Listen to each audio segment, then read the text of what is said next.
Eels fans, you're 2 from 2 to start season 2021. That makes Peter Sterling very happy as you lead into this weekend's action, Pete. Well done to the Eels. They were very good. Very, very good. Making a comeback myself. I think it'd be a nice team to go into at the moment. There's our headline. Might take me a little. No, I'm in a good place at the moment because I like what I saw. But the big task now for the boys is to be up for this one. You know, Cronulla notoriously been a difficult side for us to beat. The way that they play the game, and again, they showed plenty of character against Canberra last week despite getting rolled, but they hang in. If you're not at your best, then they will take advantage of that.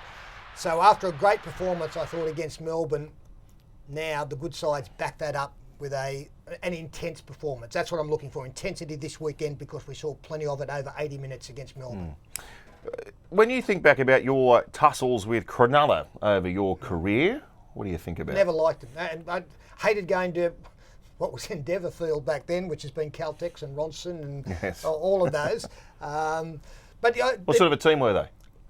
A little bit different. You know, they had guys like Andrew Eddinghausen, so that they had plenty of flair about them. I haven't seen that so much without Sean Johnson. But they're a side, as I say, they'll get you down in the trenches, and they love that reputation of winning ugly.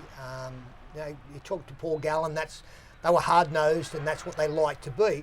So we need to be that, and you have to be that to take on Cronulla to come out successful at the other end of it. We still want to play our game plan, and I really like some of the things I saw last week against Melbourne.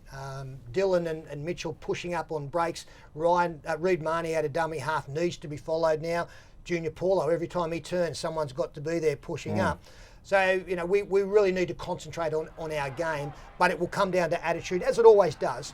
But against the side, there are some teams that you don't mind playing, or you have good results against. There are other sides that you just know that it's going to be an uncomfortable 80 minutes, especially with the weather around Sydney. Cronulla are one of those teams. Yeah, indeed. I think the main positive was that the Eels got into a real arm wrestle with Melbourne, who traditionally are very hard to beat in those close games, and they came out on the right side of the ledger. Well, that's right, and we said that when we had a look at the review of the game, that was the most pleasing thing, that when the game was there against great opposition, we found a way to win. But we've got a few little concerns as well. Got some injury concerns now. Murata looks like he will be in the centres once again. Did a fantastic job up against Justin Olam and company, but he's got to do that again. I think we'll be calling on our bench a little bit more as well in this game. So it needs to be another strong 17-man contribution.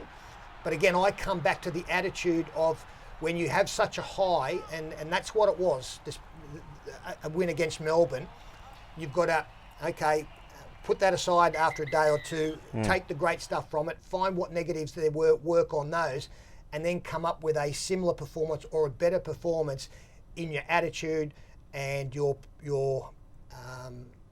way that you put your game together. So I'm really confident. I think the boys are in a good spot. I think the confidence I'll get out of that second round win is enormous, but it's about attitude and intensity this game against dangerous opposition. And Junior Paulo's only 4 tries behind Brett Morris as the leading try scorer. Well, Junior's going great guns, and I've said before, he's our point of difference. And with the way the game is being played, there is a little bit more freedom there and a little bit more fatigue.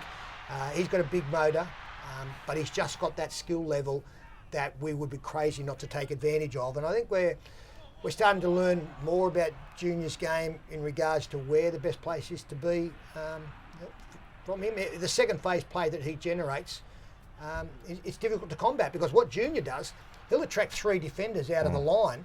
So if there's an offload there, you're up against a weakened and a shortened defensive structure, and we've got the players to take advantage of that. I know, if I'm running up behind Junior Paulo, I'm expecting the ball to come to me, not hoping.